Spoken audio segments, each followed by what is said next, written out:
शाह नक्शबंद सैयदी सरकार शेख मुजद्दिद अल्फसानी रदी अल्लाह ताला शेख अहमद सरहिंदी, ये वो जात है जिसने तौहीद पर वो काम किया है हिंदुस्तान की सरजमीन पर। आज लोग ये कहते हैं कि सुन्नी तौहीद के खिलाफ काम कर रहे हैं, शिर्क कर रहे हैं, कि वो या गौस अल मदद की बात करते हैं, गौस पाक को मदद के लिए पुकारते हैं। नादानो, जिसने अकबर के दीन इलाही को खाक चटा दिया, उस मुजद्दिद अल्फसानी का अकीदा सुनो। वो मुजद्दिद अल्फसानी जिसने तौहीद के परचम को हिंद की सरजमीन पर बुलंद किया, जिसने मुल्हिदों को खाक चटाया, जिसने अजमत तौहीद के लिए ग्वालियर के किला के अंदर जेल की सलाखों के पीछे जाना गवारा किया, लेकिन बातिल के साथ इत्तेहाद करना गवारा न किया, वो मुजद्दिद अल्फसानी का अकीदा क्या है सुनो। इस मैदान के अंदर सुन्नी तन्हा नहीं है, हमारा वही अकीदा है जो अकीदा मुजद्दिद अल्फसानी का था। मुजद्दिद अल्फसानी रहमतुल्लाहि ताला अलैह के बच्चे एक मौलवी साहब के पास मदरसा पढ़ते थे, एक मौलवी साहब के पास इल्म हासिल करते थे। मौलवी साहब हजरत मुजद्दिद अल्फसानी रदी अल्लाह ताला से मिलने के लिए आते हैं। जब मुलाकात के लिए आए तो उस वक्त हजरत मुजद्दिद अल्फसानी रहमतुल्लाहि ताला अलैह ने मौलवी साहब की तरफ कोई तवज्जो नहीं की, उनको कोई रिस्पेक्ट नहीं दिया, उनको कोई इज्जत नहीं दी। मौलवी साहब थोड़ी देर रुक करके चले गए। जब चले गए तो उस वक्त तो बच्चों ने कहा, अब्बा जान हमारे उस्ताद आपसे मिलने के लिए आए थे, आपने कोई तवज्जो नहीं की, आपने उनको कोई इज्जत नहीं दी, आपने उनको कोई जो है वो अहमियत नहीं दी। हजरत मुजद्दिद अल्फसानी शेख अहमद सरहिंदी फरमाते हैं, मेरे बेटो मैं उसको कैसे इज्जत देता, उसकी पेशानी पर लिखा था कि ये जहन्नमी है, मैंने उसकी पेशानी पर उसकी तकदीर को पढ़ लिया है, उसकी तकदीर को मैंने पढ़ा। अरे एक जन्नती सरहिंदी जो है वो किसी जहन्नमी को इज्जत और वकार कैसे दे सकता है, उसकी पेशानी पर जहन्नमी लिखा था, इसलिए मैंने उसको कोई इज्जत नहीं दिया। बच्चे कदम पकड़ लेते हैं, अब्बा जान अगर हमारा उस्ताद जहन्नम में जाएगा तो आप जैसे बाप का फायदा किसको मिलेगा, आप कुछ कीजिए ताकि हमारे उस्ताद की तकदीर बदल जाए। अल्लाह अकबर।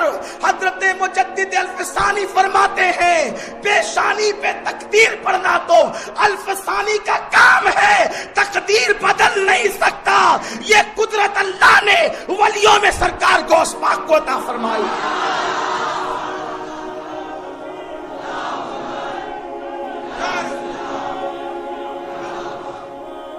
तकदीर की 3 किस्में हैं और उसमें भी कई किस्में बयान की गई है।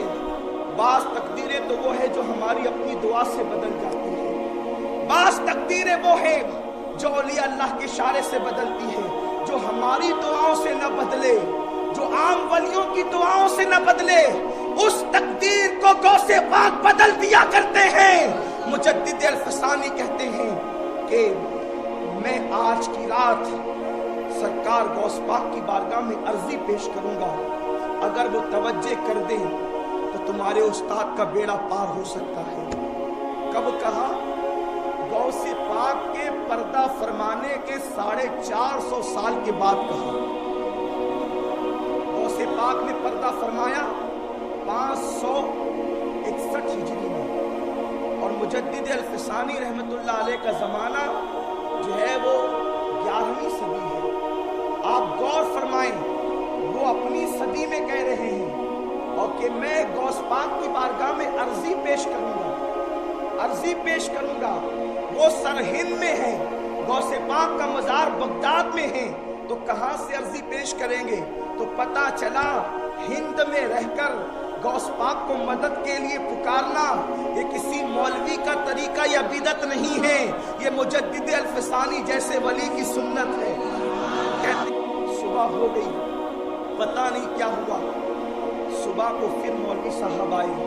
हजरत मुजद्दिद अल्फसानी ने उस मौलवी साहब को अपने सीने से लगा लिया। बेटों ने अर्ज किया, अब्बा जान कल तो कोई इज्जत नहीं दी, कल कोई आपने उसको अहमियत नहीं दी, आज उस्ताद जैसे ही आया आपने उसको सीने से लगा लिया।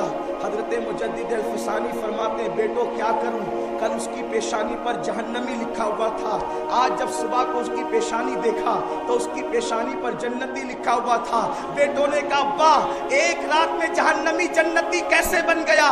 तो हजरत मुजद्दिद साहब फरमाते हैं, रात को बगदाद के ताजदार की बारगाह में मैंने अर्जी की थी कि मेरे बेटों के उस्ताद की तकदीर बदल दे। पूरी रात के अंदर मेरे गोश्त ने जहन्नमी को जन्नती बना दिया। इसीलिए आला हजरत कहते हैं, मेरी तकदीर बुरी हो तो भली कर दे के है, मेरी तकदीर बुरी हो तो भली कर दे के है, महव इस बात के दफ्तर पे करोड़ा तेरा। या गौसे आदम, अगर हमारी तकदीर बुरी है तो उसको भली कर दीजिए, क्योंकि अल्लाह ने आपको तकदीर के दफ्तर पर इख्तियार अता फरमाया।